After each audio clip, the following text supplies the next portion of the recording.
SIT Sabarimala കൊള്ളക്കേസ് അന്വേഷിക്കുന്ന SIT ഇപ്പോൾ കണ്ഠര് മഹേഷ് മോഹനര് അദ്ദേഹത്തിൻ്റെ മൊഴിയെടുത്തതായിട്ട് വാർത്തകൾ വരുന്നുണ്ട്. മറ്റേ തന്ത്രി കണ്ഠര് മോഹനരുടെയും രാജീവരുടെയും മൊഴി നേരത്തെ എടുക്കുകയും ചെയ്തിരുന്നു.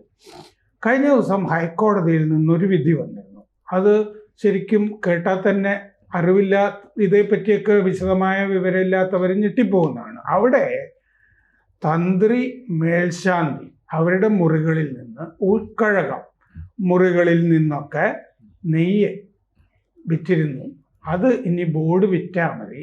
ഈ തന്ത്രിയും മേൽശാന്തിയും അവരുടെ മുറികളിൽ നിന്ന് നെയ്യ് വിൽക്കേണ്ടതില്ല എന്നാണ് 1999 മുതലുള്ള രേഖകൾ ഹാജരാക്കാനും പറഞ്ഞിട്ടുണ്ട് രാജാ വിജയരാഘവന്റെയും KV വിജയകുമാറിന്റെയും ബെഞ്ച്. അപ്പോൾ ഭക്തരിൽ നിന്ന് നെയ്യ് വാങ്ങി അവിടെ അഭിഷേകം നടത്തുന്നുണ്ട്.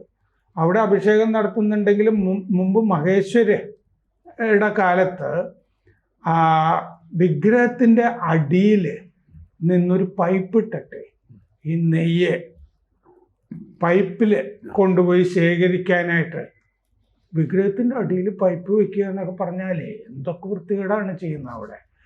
അങ്ങനെ ചെയ്യാനുള്ളൊരു ശ്രമം ഉണ്ടായിരുന്നു. ഇപ്പോൾ അവിടെ ഭക്തർ നെയ്യ് കൊണ്ടിരുന്നുണ്ട്. പക്ഷെ ശബരിമലയിൽ എന്നിട്ടും നെയ്യ് പുറത്തു നിന്നും വാങ്ങിക്കുന്നുണ്ട്.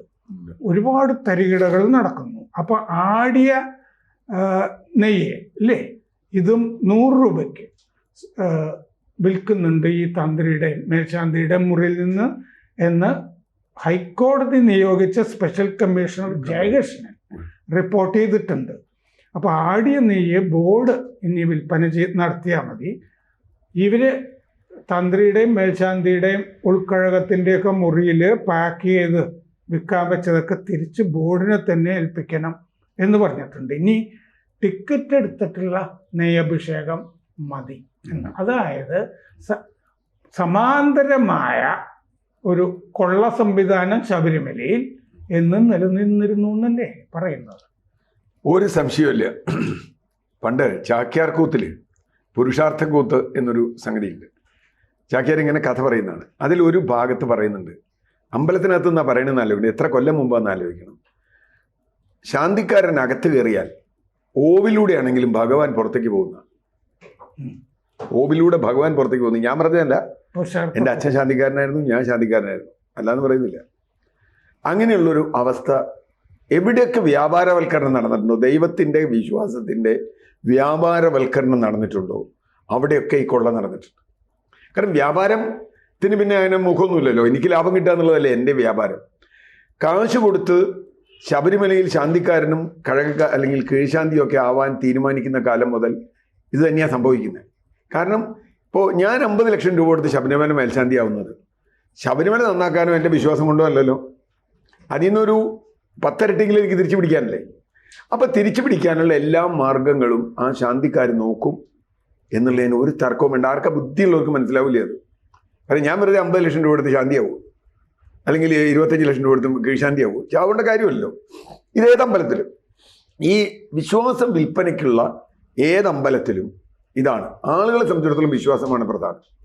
ഇനി വേറൊരു കാര്യം, ഇപ്പോൾ ഇത് പോട്ടെ, തന്ത്രിയുടെയും മേൽശാന്തിയുടെയും മുറികളിലേക്ക് നോട്ടിൻ്റെ കെട്ടെറിയുന്ന ഒരു സംഗതി ഉണ്ടാവും. അവരുടെ മുറിയുണ്ട്, അവരവിടെ ഉണ്ടായിക്കൊള്ളുന്നില്ല.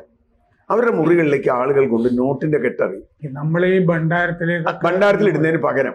കാരണം അവരെ സംബന്ധിച്ചിടത്തോളം ദൈവവുമായി ഏറ്റവും അടുത്തുള്ള രണ്ടാളുകളാണ് ശാന്തിക്കാരും തന്ത്രി, അല്ലേ? അങ്ങനെയാണല്ലോ. ഭക്തർ പോവാത്ത സ്ഥലത്താണ് അവര്.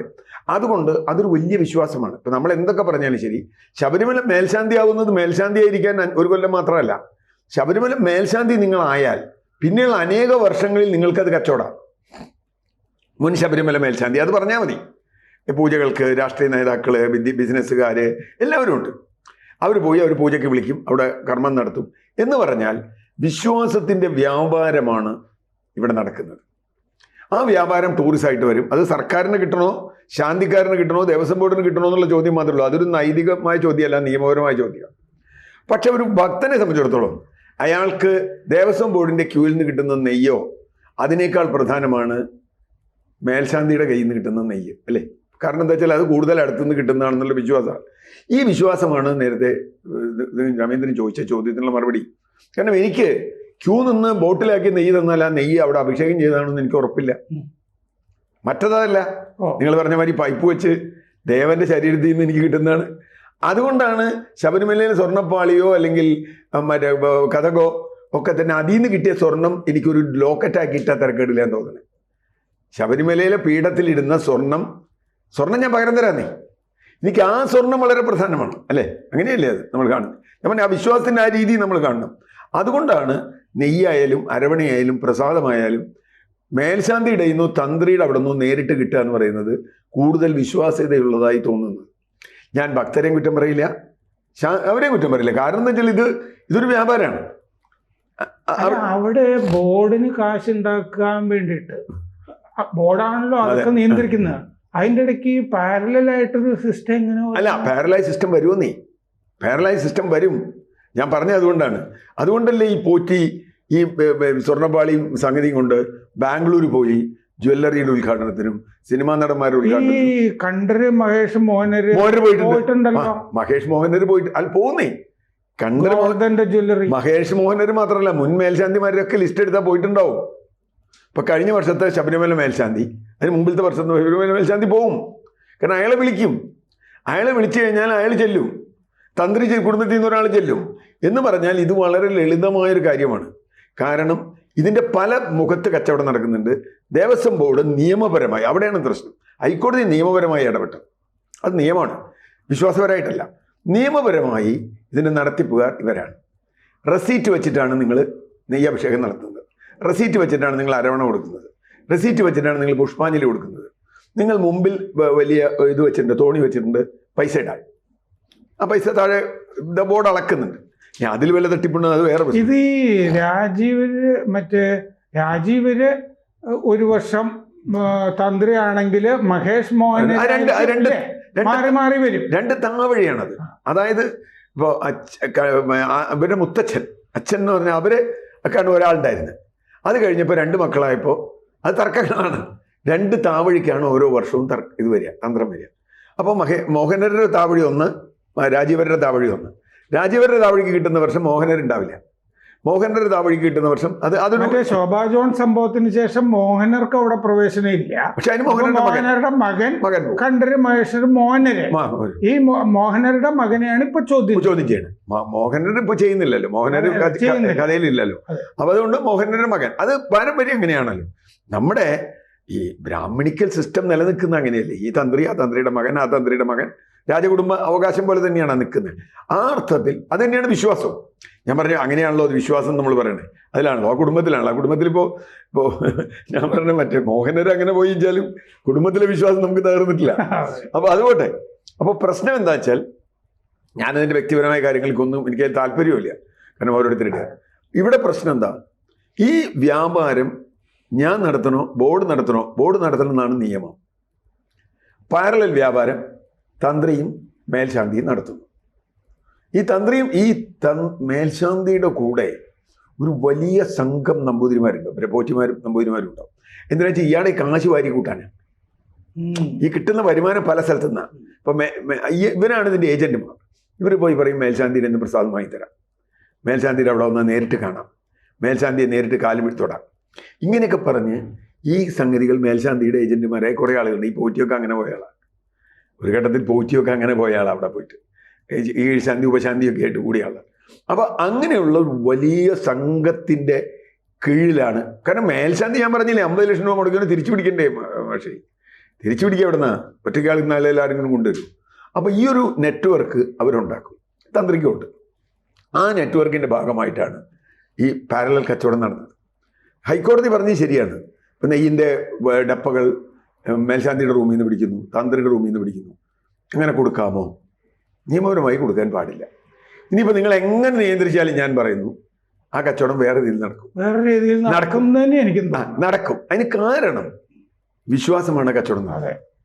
നാളെ തന്ത്രിയുടെ വീട്ടിൽ വെച്ച് നെയ്യ് കൊടുക്കാൻ തീരുമാനിച്ചു നിൽക്കുക, ഇവർക്ക് വല്ലതും പറയാൻ പറ്റുമോ? ശബരിമലയിൽ നെയ്യ് ഞാൻ തന്ത്രിയുടെ വീട്ടിൽ വെച്ച് കൊടുക്കും. അത് പറഞ്ഞപ്പോൾ ആ കൊട്ടാരക്കരയിൽ അങ്ങനെ ചെയ്യുന്നു. അതേ ഞാൻ പറഞ്ഞു. അങ്ങനെ ചെയ്യുന്നവരെ അത് നിങ്ങൾക്ക് പറയാൻ പറ്റില്ല. കാരണം എന്താ വെച്ചാൽ അവിടെയാണ് വിശ്വാസത്തിൻ്റെ പ്രശ്നമുള്ളത്. ഞാൻ പറഞ്ഞില്ലേ, മറ്റേ ഭണ്ണാരത്തിൽ അല്ലെങ്കിൽ അവരുടെ ഉണ്ടിയൽ തോണിയിലിടുന്ന കാശ് അതേപോലെ കുറേ കാശ് തോണിയിലിട്ടിട്ട് കുറേ കാശ് ഇവരുടെ അഴിയുണ്ട്, ഇവരുടെ ഇതിൽ അഴിയുടെ അകത്ത് കൂടി ഇടുന്ന ഞാൻ ഇഷ്ടംപോലെ കണ്ടിട്ടുണ്ട്. എനിക്കറിയാം. അവിടെ നിറയെ പൈസ വന്നു വീഴും. അവസാനം ഈ പൈസയൊക്കെ വാരിക്കൂട്ടി മേൽശാന്തിയും തന്ത്രിയും കൊണ്ടുപോകും. ഇനി അവസാനമായിട്ടൊരു ചോദ്യം. ഈ തന്ത്രി കുടുംബത്തിലെ 3 പേരെ SIT ചോദ്യം ചെയ്തു. ഇവർ പെടുവോ? ഇല്ല, അവരെന്താ പെടാൻ യാതൊരു സാധ്യതയില്ല. 2 കാരണം കൊണ്ട്. ഒന്ന്, അവർ പറയാൻ പോണേ ഇതിൻ്റെ നടത്തിപ്പും സംരക്ഷണമൊന്നും എൻ്റെ ഉത്തരവാദിത്തമല്ലല്ലോ. ഇപ്പോൾ അവിടുത്തെ സ്വർണ്ണപ്പാളി സംരക്ഷിക്കേണ്ട ഉത്തരവാദിത്തമാരുടെ, പീഡ സംരക്ഷിക്കേണ്ട ഉത്തരവാദിത്തമാരുടെ, കഥക് സംരക്ഷിക്കേണ്ട ഉത്തരവാദിത്തമാരുടെ, അത് കട്ടള സംരക്ഷിക്കേണ്ടതൊക്കെ ബോർഡിൻ്റെ ഉത്തരവാദിത്തമല്ലേ. സംരക്ഷിച്ചോളം ഞാൻ ഏറ്റിട്ടില്ലല്ലോ. ഇനി ആകെയുള്ളത് ആചാര ലംഘനത്തിന് തന്ത്രി കൂട്ടുനിന്നോ എന്നുള്ള ചോദ്യമാണ് വരിക. തന്ത്രിക്ക് ആകെ വരുന്നത്, തന്ത്രി ആചാരം സംരക്ഷിക്കാൻ മാത്രമേ തന്ത്രി അവിടെ ഇരിക്കണേ. ഇയാളോട് കൊണ്ടുപോക്കണം പറഞ്ഞു, തന്ത്രി പറഞ്ഞുവെങ്കിൽ കൊണ്ടുപോകാമോ? കൊണ്ടുപോകാൻ പാടില്ലാത്ത സാധനമായിരുന്നു കൊണ്ടുപോയത്. ഈ കൊണ്ടുപോകുന്നതിൽ തൂക്കക്കുറവുണ്ടോ അല്ലെങ്കിൽ സ്വർണ്ണമാണോ ചെമ്പാണോ എഴുതിയെന്നൊന്നും തന്ത്രിക്ക് നോക്കേണ്ട കാര്യമില്ല. കാരണം തന്ത്രി അതിൻ്റെ പ്രൊട്ടക്ടറല്ല. ഞാൻ പറഞ്ഞു മനസ്സിലായോ? തന്ത്രി അതിൻ്റെ കളക്ടറേറ്റിൽ ഒരു മോഷണം നടന്നാൽ കളക്ടർ അതിൻ്റെ പ്രൊട്ടക്ടർ അല്ല, അവിടെയുള്ള സെക്യൂരിറ്റിയാണ് അതിൻ്റെ ഉത്തരവാദിത്തം. മഹസറില് രാജീവരുടെ പേരും ഉണ്ടല്ലോ, അതുണ്ടാവും. അത് സാക്ഷിയായിട്ട് അദ്ദേഹം കത്ത് എഴുതിയിട്ടുണ്ട്. സാക്ഷിയുമാകാം. അതിപ്പോ മഹസറിൽ വരുന്ന ആള് സാക്ഷിയാവാൻ തോന്നാം. അദ്ദേഹം കത്ത് എഴുതിയിട്ടുണ്ടാവും. ഇപ്പൊ പോറ്റിക്ക് കൊടുക്കണം എന്ന് അയാൾ എഴുതി തന്നെ വയ്ക്കുക. പോറ്റിക്ക് കൊടുക്കണം എന്ന് അയാൾ എഴുതി.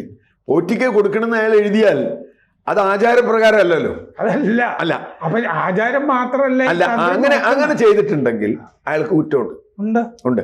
പക്ഷേ പോറ്റിക്ക് കൊടുക്കണം എന്ന് പറഞ്ഞാൽ അയാൾ എഴുതിയാൽ ഉടനെ ദേവസ്വം ബോർഡ് കൊടുക്കേണ്ട കാര്യമില്ല. ദേവസ്വം ബോർഡ് നോക്കേണ്ടത് എന്താ? ദേവസ്വം ബോർഡ് ആചാരം നോക്കാനല്ല, ദേവസ്വം ബോർഡ് നിയമം നോക്കാനാണ്. സ്വത്തിനും ജീവനും സംരക്ഷിക്കുക എന്നത് സ്റ്റേറ്റ് എന്നല്ലേ നമ്മൾ പറയാം. സ്റ്റേറ്റിന്റെ ഭരണഘടനാപരമായ ബാധ്യത എന്താ? അത് തന്ത്രിയുടെ ബാധ്യതയല്ല, അത് മേൽശാന്തിയുടെ ബാധ്യതയല്ല. നാളെ വിഗ്രഹം മേൽശാന്തി പൊട്ടിച്ചാലും അതിന് ഉത്തരവാദിത്വം ബോർഡിനാണ്. കാരണം വിഗ്രഹം സംരക്ഷിക്കേണ്ട ജോലി ആരുടെയാ? ബോർഡിന്റെ, മേൽശാന്തിയുടെ അല്ല. മേൽശാന്തി ഓക്കെ പോറ്റിയുടെ പോലെ, ഇപ്പം ഇതിൽ പോറ്റിയുടെ പോലെയാണ്. പോറ്റി ഒരു കുറ്റക്കാരനാണ്, പോറ്റി കെട്ടാളാണ്. പക്ഷെ പോറ്റിക്ക് ഒറ്റയ്ക്ക് ഇത് കാക്കാൻ പറ്റുമോ? അത് പറ്റില്ല. പോറ്റിക്ക് പിന്നാലെ ഇങ്ങനെ വലിയ നിര കിടക്കുകയില്ല, അത് എവിടെ വരെ ഉണ്ടെന്ന് നമുക്കറിയില്ല. ആ നിരയുണ്ടല്ലോ. അപ്പൊ ആർക്കാണ് നമ്മൾ ഏറ്റവും പ്രധാനം എന്താ? ആർക്കാണ് ഇത് പ്രൊട്ടക്ട് ചെയ്യാനുള്ള ചുമതല? ഈ ബോർഡിനാണ്. ബോർഡിന്റെ ഉദ്യോഗസ്ഥർക്കാണ്, ബോർഡിലെ അംഗങ്ങൾക്കാണ്, ബോർഡിലെ സെക്യൂരിറ്റിക്കാണ്, വിജിലൻസിനാണ്, ഇവർക്കൊക്കെ അല്ലേ. അവരത് ചെയ്തോ? അപ്പൊ കുറ്റം വരുന്നത് അങ്ങനെയാണ്. നിങ്ങളത് ചെയ്തെങ്കിൽ you are to be punished. ഇവിടെയും തന്ത്രിന് വേഗ സാധ്യതയുള്ളത് ഞാൻ കാണുന്നത്, ഇയാൾക്ക് കൊടുക്കണം എന്ന് പറഞ്ഞു. അപ്പം തന്ത്രി പറയാൻ പോണത് ഇവരാർക്കായാലും ഇത് സ്വർണ്ണം പൂശാൻ കൊടുക്കുന്നുണ്ട്, അങ്ങനെയാണ് ഇയാൾ കുഴപ്പമില്ല എന്ന് ഞാൻ പറഞ്ഞു. എനിക്കറിയാവുന്ന ആളാണ് എന്നെ തന്ത്രിക്കാൻ പറഞ്ഞു. അല്ലെങ്കിൽ തന്ത്രി ഏതെങ്കിലും തരത്തിൽ ഇയാളുടെ നിന്ന് പൈസ പറ്റുകയോ ഏതെങ്കിലും തരത്തിൽ പ്രതിഫലം പറ്റിയെന്ന് തെളിയിക്കാൻ പറ്റണം. മണി ട്രെയിൽ. അല്ലെങ്കിൽ ഇപ്പം തന്ത്രി പറയാണ് നിങ്ങൾ 4 പേർക്ക് കൊടുക്കാൻ ആലോചിക്കുന്നു, XYZ വലിയ 3 പേർക്ക് കൊടുക്കാൻ തീരുമാനിക്കുന്നു, Xന് കൊടുത്തേ കിട്ടും, എനിക്ക് പരിചയമുള്ള ഒരാളാണ്. സാറിന് നമ്മൾ അങ്ങനെയല്ലേ ഉദ്യോഗ നിയമനത്തിലൊക്കെ 3 പേര് യോഗ്യരാണ്. അപ്പോൾ രാമേന്ദ്രൻ എൻ്റെ സുഹൃത്താണ് എന്നോട് പറഞ്ഞില്ല, മറ്റേ ആൾക്ക് കൊടുത്തേ കൂട്ടോ, എനിക്ക് വേണ്ടപ്പെട്ട ഒരാളാണ്, 3 പേര് യോഗ്യരാണ്. പക്ഷെ അപ്പൊ കൊടുക്കാൻ തീരുമാനിക്കുന്ന അയാളല്ലല്ലോ. ഇത് പുറത്തേക്ക് കൊടുക്കണമെന്ന് തീരുമാനിക്കുന്ന ആരാ? തന്ത്രി അല്ലല്ലോ. ഇവിടുത്തെ കടന്നു പോകാണ്ടില്ലല്ലോ. പുറത്തേക്ക് കൊടുക്കണമെന്ന് തീരുമാനിക്കുന്നിടത്തും അത് ചെമ്പണെന്ന് എഴുതിയെടുത്തുമാണ് അതിൻ്റെ കുറ്റകരമായ ഇതിൻ്റെ. മറ്റേ കാര്യത്തിൽ ഒരു സംശയമില്ല, ഈ നെയ്യിൻ്റെ കാര്യത്തിലോ അരവണയുടെ കാര്യത്തിലോ പാരലൽ കച്ചവടം നടത്തുന്നുണ്ടെങ്കിൽ അത് നിയമവിരുദ്ധമാണ് എന്ന് കണ്ടെത്തുകയും, നിയമവിരുദ്ധമാണെന്നുണ്ടെങ്കിൽ തിരിച്ച് ബോർഡിനോട് ചെയ്യാൻ പറയും ഹൈക്കോടതി. വേറെ അവർ ശിക്ഷിക്കാനൊന്നും വകുപ്പില്ല. അതിലിപ്പോൾ എന്താ ചെയ്യുക? അത്രേ ഉള്ളൂ. കൂടുതൽ വാർത്തകളും വിശേഷങ്ങളും നിങ്ങളിലേക്ക് എത്താൻ ABC മലയാളം സബ്സ്ക്രൈബ് ചെയ്യുക, ബെൽബട്ടനും അമർത്തുക.